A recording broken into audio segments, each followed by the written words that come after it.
अमरावती जिल्ह्यातील अंजनगाव सुरजी तालुक्यातील शिंगणमोडी नाल्याला काल मुसळधार पावसानंतर पूर आल्याने मानवी साखळी करून शेतमजुराची सुटका करण्यात आली। चौसाळा तुरखेड पादन रस्त्यावरील पूल लहान असल्याने पाऊस आला की या नाल्यावरून पाणी वाहून जाते, त्यामुळे शेतकऱ्यांना शेतमजुरांना अटकून पडावे लागत होते। अखेर यातून सुटका करण्यासाठी शेतमजुरांनी मानवी साखळी करून नाल्यातील पुराच्या पाण्यातून वाट शोधली आहे।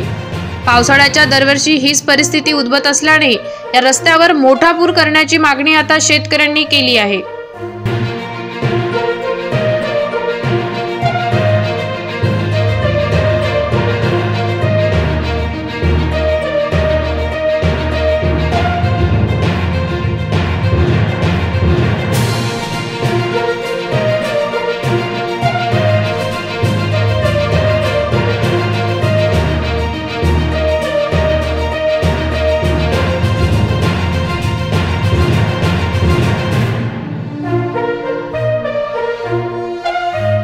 अशाच वेगवान घडामोडी पाहण्यासाठी आताच आमच्या जनविकास न्यूज चॅनलला सबस्क्राइब करा आणि रहा रोज अपडेट।